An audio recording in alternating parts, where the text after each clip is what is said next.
जमीयत उलमा इस्लाम सिंध के ज़ेर एहतमाम आज के सोशल मीडिया कन्वेंशन में मैं मारूफ एंकर पर्सन, मारूफ सहाफ़ी जनाब डॉक्टर दानिश साहब का इंतहाई मशकूर हूँ कि वो तशरीफ़ लाए हैं और उन्हें दावत देता हूँ कि वो डाइस पर आएँ और अपने ख्यालात का इजहार फरमाएँ। जनाब डॉक्टर दानिश साहब।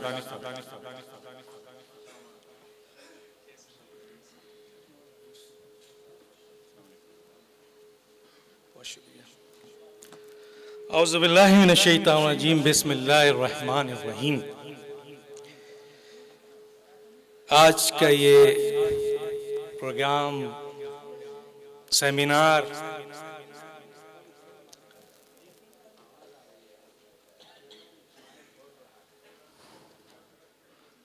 ये गैदरिंग बहुत अहमियत के हामिल है, खास तौर पे इसलिए कि इस बात की अहमियत कि सोशल मीडिया आज के इस दौर में बहुत इफेक्टिव रोल अदा कर सकता है और कर रहा है, लेकिन जो बहुत अहम बात है वो ये है कि आज के इस मौजू को महदूद कर दिया गया है, और वो महदूद ये है कि सोशल मीडिया में आपका किरदार क्या होना चाहिए। और मुझे बड़ी खुशी है कि यहाँ इस वक्त स्टेज पे मौलाना फजल रहमान साहब तो नहीं हैं, लेकिन उनके अकाबरीन और मेरे मीडिया के और सियासी उस्ताद यहाँ मौजूद हैं और उनके सामने मुझे बोलने का मौका दिया गया है। और इन सब की मौजूदगी में सबसे पहले जो एक एतराज़ मैं यहाँ ज़रूर उठाना चाहूँगा, और वो ये है कि जब मैं आज लिस्ट देख रहा था, इत्तफाक से मुझे भी भेजा गया था, तो उस लिस्ट में जो टॉपिक है वो सोशल मीडिया है, लेकिन उसमें जो टाइम लिमिट दी गई मीडिया पर्सन को बहुत लिमिटेड दी गई है, सियासतदानों को ज्यादा दे दी गई है।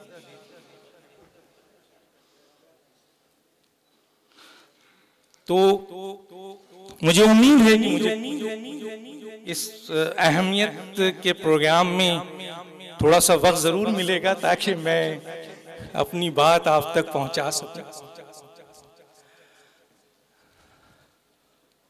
मुझे नहीं पता कि यहाँ कितने लोग जो बैठे हुए हैं वो वाकई सोशल मीडिया जो JUI ने सिंध की ये जो सेमिनार अरेंज किया, इसमें कितने लोग हैं, क्योंकि कई चेहरे मुझे नजर आ रहे हैं।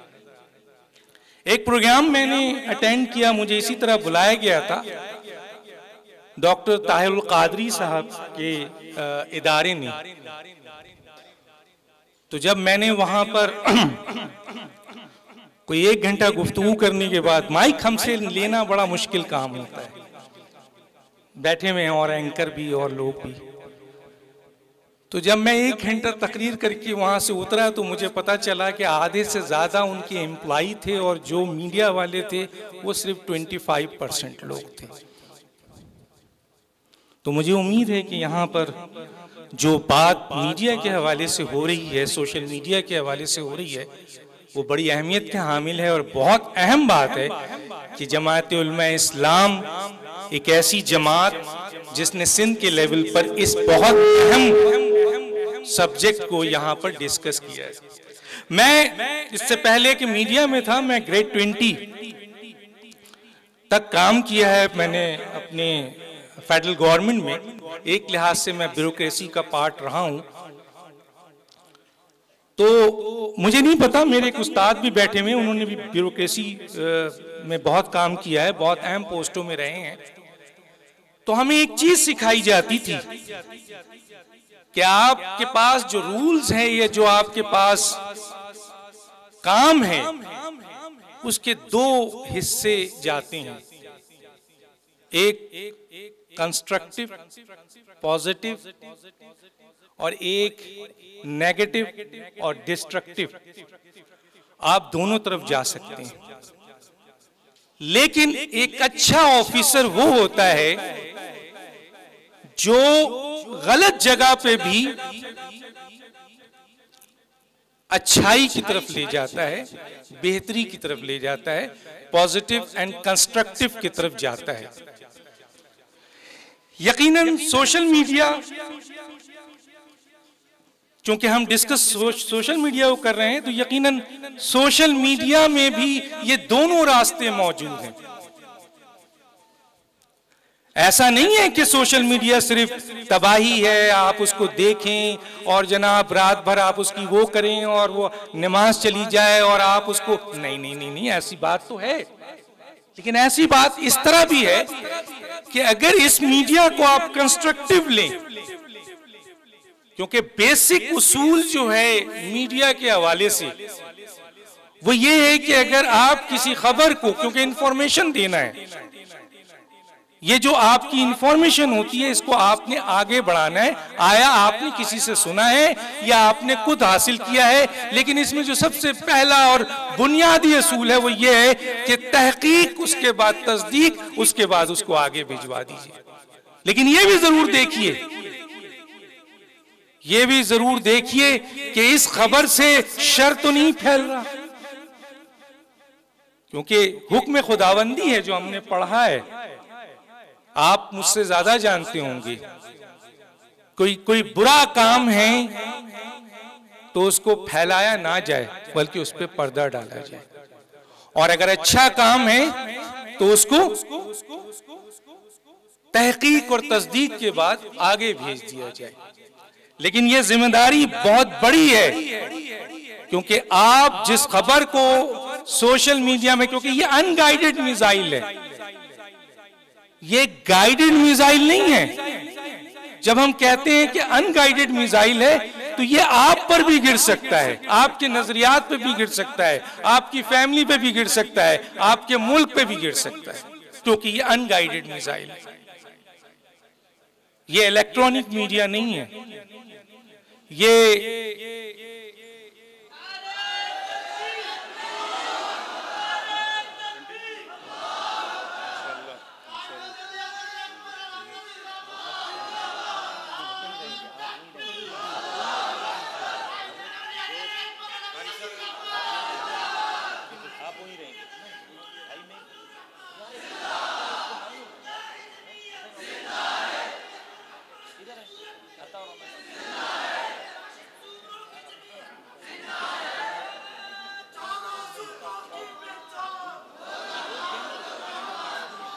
पहचान, बातिल की ये पहचान, तेरी जान मेरी जान, मेरी जान मेरी जान। तमाम अहबाब तशरीफ रखें।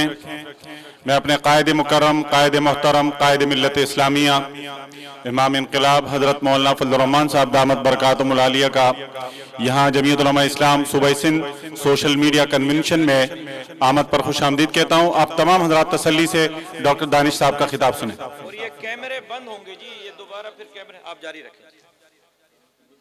ये कैमरे दोबारा जो है न निकले, मेहरबानी करें, वरना फिर उनको बाहर किया जाएगा हाल से।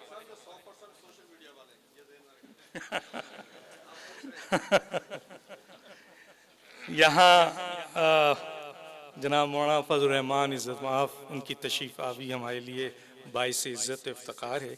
एक बात कहते हुए अपने असल मकसद पे जाता हूँ कि मैंने किसी से पूछा कि यार पाकिस्तान में मौजूदा मुकाम, ये जो मौजूदा हालात हैं, इसमें कौन ज़बरदस्त सियासतदान है? तो मैं समझ रहा था कोई कहेगा कि आसिफ अली जरदारी साहब हैं, तो कहा कि नहीं भाई, वो डील बहुत अच्छी करते हैं, सियासतदान नहीं है।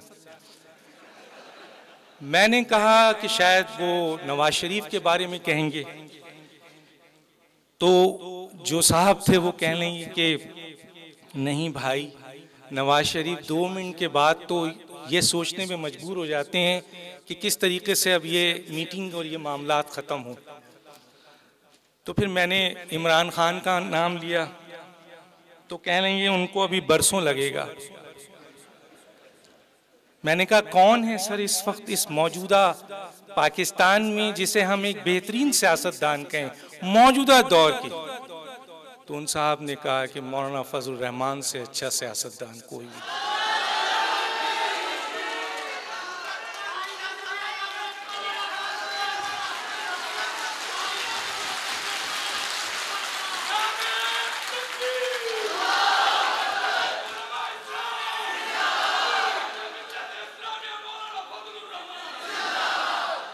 अब सियासत भी दो मुंह वाले होते हैं, अगर इधर गए तो पॉजिटिव एंड कंस्ट्रक्टिव और इधर गए तो फिर अल्लाह ही हाफिज।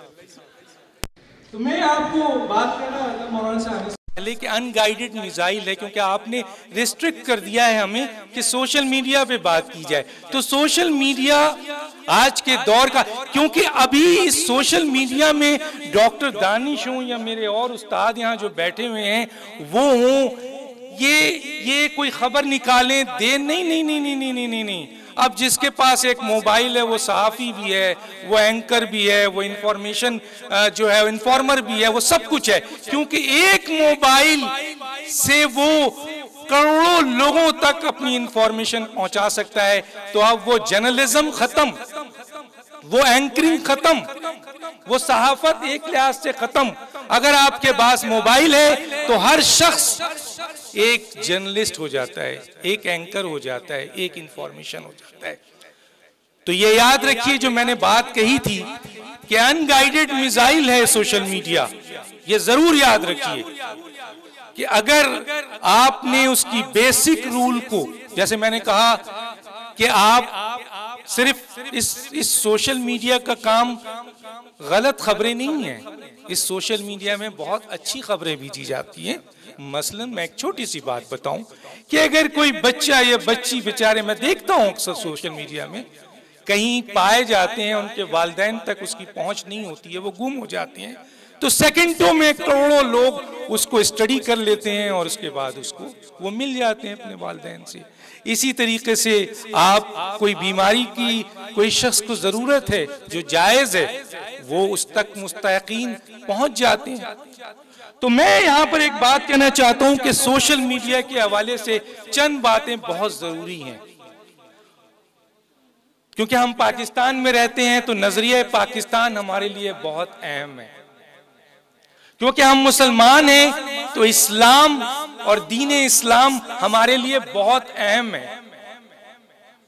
यकीनन इस मीडिया के अंदर एक वॉर है, जहां आपको काम करना है, जहां आपको अपना रोल अदा करना है। मुझसे पहले जो साहब थे वो बहुत सही बात कर रहे थे, लेकिन इसमें सिर्फ इतना ही इजाफा करूंगा कि देखें, आप जब मीडिया में बैठे और सोशल मीडिया में आए और अगर आपको नजरिया पाकिस्तान के मुतालिक ही नहीं पता हो, आपने रिसर्च ही नहीं किया हो, फर्ज कीजिए मैं अभी हालिया एक खबर देख रहा था, एक साहब थे इस मौजूदा हुकूमत के, मैं उनको मिस इन्फॉर्मेशन मिनिस्टर कहता हूं। क्या नाम है उनका? Miss information minister. मैं कहता हूं, शायद मेरे और साथी उससे इत्तफाक करें ना करें, वो कायदेआनियत पे बात कर रहे थे, इस्लाम पे बात कर रहे थे। मुझे थोड़ी तकलीफ हो रही थी जब वो बात कर रहे थे। एक आतिफ मियां थे जो मौजूदा हुकूमत में शामिल हुए, उनका ताल्लुक कायदेआनियत से था। वो पाकिस्तान के कॉन्स्टिट्यूशन और लॉ के मुताबिक अक़लियत शुमार किए जाते हैं। तो जब उस कमेटी में उनको शामिल किया गया, ये देखें, ये भी सोशल मीडिया की बहुत बड़ी नसीहत है जो मैं एक तालिब इल्म की हैसियत से आपके सामने दे रहा हूं। और वो क्या है कि जब वो सोशल मीडिया में उनकी खबर चल रही थी तो हम जैसे तालिब इल्म को तकलीफ हो रही थी, वो ये कह रहे थे कि आतिफ मियां को क्यों निकाला जाए। आतिफ मियां जो है वो एक अक़लियत है और अक़लियत जो है वो पाकिस्तान के कानून के तहत उसको इक़्तिसादी इसमें काम करने की इजाजत है। हम कहते हैं बिल्कुल आप सही कह रहे हैं, लेकिन आतिफ मियां ये माने भी ना कि वो वो कायदेआनी हैं और इस लिहाज से उनको अक़लियत का दर्जा दिया जाए। अगर वो कहते हैं कि मैं मुसलमान हूं और खातिमुन नबिय्यीन को नहीं मानता हूं और फिर उनको अक़लियत की बुनियाद पर आप कोई पोस्ट देंगे तो वो जायज नहीं होगा, क्योंकि पाकिस्तान के कॉन्स्टिट्यूशन का आर्टिकल 260A और B दोनों डिफाइन करता है कि कौन मुसलमान है और कौन काफिर है। 260A ये बताता है। देखिए, मैं बता रहा हूं कि रिसर्च जरूरी है, मालूमात जरूरी है। आपकी मालूमात नहीं होगी तो आप अनगाइडेड मिसाइल का शिकार हो जाएंगे जो आप पर गिर जाएगा, जिस तरह मिस इन्फॉर्मेशन मिनिस्टर पे गिरा जब उनसे ये सवाल पूछा गया। 260A ये कहता है पाकिस्तान की कॉन्स्टिट्यूशन का, और वो कॉन्स्टिट्यूशन जो मौलाना साहब के वालिद साहब और बहुत से जिद्दियत सियासतदान और उलमा ने बनाया, और उस कॉन्स्टिट्यूशनल असेंबली जिसे आइन साज असेंबली कहा जाता है उसने बनाया। और 260A में कहा गया कि जो शख्स खातिमुन नबिय्यीन रसूल अकरम सल्लल्लाहु अलैहि वसल्लम को नहीं मानता है वो मुसलमान नहीं है। ये 260A कह रहा है। और 260B कह रहा है कि ईसाई, हिंदू, बुद्ध मत, कायदेआनी, लाहौरी ये मुसलमान नहीं है, ये मुसलमान नहीं है। अगर आतिफ मियां ये मान लें कि मैं मुसलमान नहीं हूं, मैं कायदेआनी हूं और मैं अक़लियत हूं, तो पाकिस्तान में तो चीफ जस्टिस तक अक़लियत बने हैं, बहुत अहम पोस्ट अक़लियत को दी गई है जो कानून के मुताबिक है। तो इसलिए मैं उनको कहता हूं कि आप मिस इन्फॉर्मेशन मिनिस्टर हैं, पहले आप पढ़ लें और उसके बाद इतनी बड़ी बात आप किया करें। इसीलिए आपको भी ये एक बहुत अहम मेरी सलाह है कि खुदा के लिए नजरिए पाकिस्तान पे आपको दिफा करना है, दीन इस्लाम पे आपको दिफा करना है, कॉन्स्टिट्यूशन ऑफ पाकिस्तान के बेसिक रूल। आप ये देखें कि इस पाकिस्तान के कॉन्स्टिट्यूशन के रूल में 2A और 227 जो है वो मौजूद है। क्या कहता है 227? करारदाद मकासिद जो 1949 में हुई थी उसको कानून आइन का दर्जा दिया गया, और 227 के मुताबिक पाकिस्तान में कोई कानून, कोई ऐसा कानून जो है कुरान और सुन्ना के खिलाफ नहीं बन सकता। हमें पता हो तो हम बात करें ना, अगर हमें नहीं पता है तो हम क्या बात करेंगे? हम सोशल मीडिया में बैठ के सेल्फी उठा लें, सोशल मीडिया में बैठ के किसी चीज को तस्दीक किए बगैर, तहकीक किए बगैर आगे भेज दें, रिसर्च किए बगैर हम ऐसी बातें कर दें, तो क्या होगा? वो अनगाइडेड मिसाइल हो जाएगा। बहुत तेज है ये मीडिया, ये इलेक्ट्रॉनिक मीडिया नहीं है जिसकी पकड़ है, ये अखबारी मीडिया नहीं है जिसकी पकड़ है। यहां आपने एक टेक्स्ट किया है वो करोड़ों लोगों तक पहुंच जाता है, और आपने अगर गलत इंफॉर्मेशन आगे की तो यकीन मानिए उसकी जिम्मेदारी बहुत बड़ी होती है। वो तो आपको मिलेगी लेकिन उसके नुकसानात बहुत बड़े होते हैं, और खास तौर पे उन लोगों को जो इसके जिम्मेदार होते हैं। तो ये चंद चीजें हैं जिसको समझना चाहिए। आप सोशल मीडिया में आए हैं, यकीनन आपको 3-4 चीजों को बेसिक समझना है कि कोई भी खबर आपको मिलती है तो उसकी तहकीक और तस्दीक होना जरूरी है। दूसरी बात यह है कि आपको उस खबर के मुतालिक रिसर्च करना आपकी जिम्मेदारी है, या कोई खबर आप शेयर करना चाहते हैं तो वो भी आपकी जिम्मेदारी है कि आप उस खबर को आगे लेकर जाएं। और फिर खास तौर पे दीन इस्लाम के हवाले से, नजरिए पाकिस्तान के लिहाज से, हमारे कॉन्स्टिट्यूशन के लिहाज से आपको जो है मालूमात होनी बहुत जरूरी होती है। हमें नहीं पता होता है, माजरत के साथ हमारे पास बड़े बड़े नामी गिरामी पार्लियामेंटेरियन आकर बैठते हैं, लेकिन हमें अफसोस होता है कि वो जगह जहां कानून साजी की जाती है, जो पूरे पाकिस्तान के, बल्कि मैं कहता हूं दिफा के ऊपर, तालीम के ऊपर, एजुकेशन के ऊपर, दीन इस्लाम के ऊपर, इसी तरीके से नजरिए पाकिस्तान के ऊपर, साइंस के ऊपर, जहां आप कानून साजी कर रहे हैं, वहां आप उन चीजों से अगर वाकिफ ही ना हो मैंने एक साहब से पूछा कि इस कॉन्स्टिट्यूशन की आप बात करते हैं, मुझे बताएं इसमें आर्टिकल कितना है, टोटल आर्टिकल बता दीजिए मुझे। तो अब मैं अगर आपसे सवाल करूं सोशल मीडिया से, क्योंकि आप पाकिस्तान से हैं, कॉन्स्टिट्यूशन ऑफ पाकिस्तान ये कोई कुरान नहीं है, बिल्कुल नहीं है, मानते हम नहीं है, लेकिन इस इस्लामी जमहूरिया पाकिस्तान का एक बहुत बड़ी आईनी किताब है जिसके जरिए पूरा निजाम पाकिस्तान का चल रहा है। तो आपको उसके बारे में मालूमात होना बहुत जरूरी है। अगर मैं पूछूं कितने आर्टिकल हैं, तो अगर नहीं पता हो आपको यही नहीं पता कि इस मुल्क में आने वाली हुकूमतें, अक्सर हुकूमतें 100 से ज्यादा कॉन्स्टिट्यूशन की आर्टिकल्स की वायलेशन खुद करती हैं।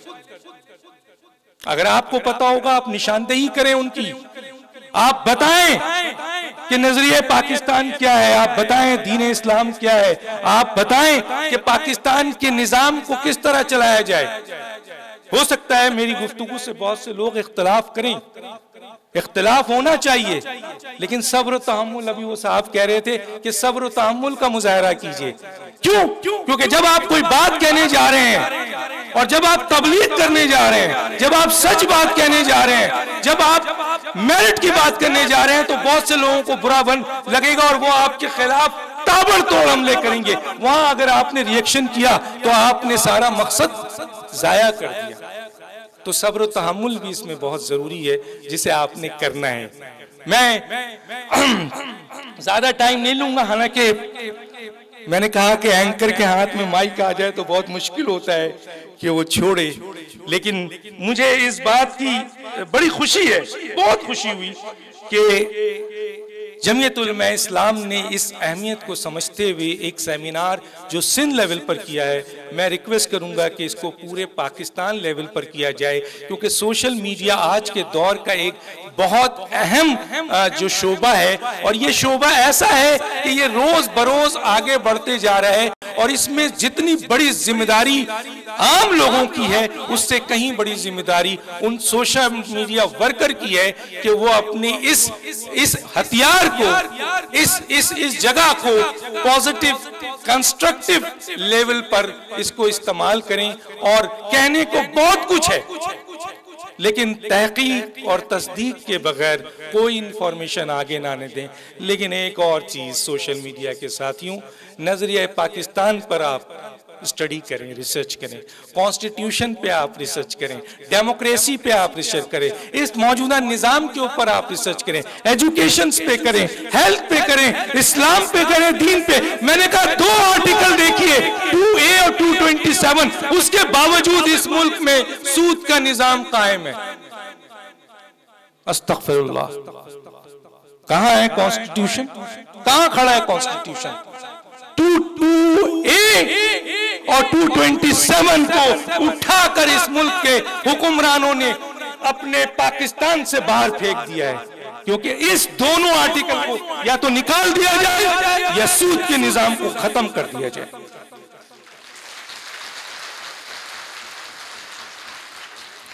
इसी तरह बहुत से और आर्टिकल्स हैं, मैं जिक्र करता चलूं, बड़े राइट्स हैं, बड़ी चीजें हैं, लेकिन इन तमाम चीजों पे आपकी निगाहें होनी चाहिए, स्टडी होनी चाहिए, रिसर्च होनी चाहिए, कंस्ट्रक्टिव सोच होनी चाहिए, तहकीक और तस्दीक होनी चाहिए, और रास्ता वो चुने जो पॉजिटिव हो, चाहे आप उसके जद में आते हो, लेकिन शर ना फैले, क्योंकि अल्लाह ताला का हुक्म है कि बुराइयों को जितना रोक सकते हो रोको, और अच्छाइयों को जितना फैला सकते हो फैलाओ।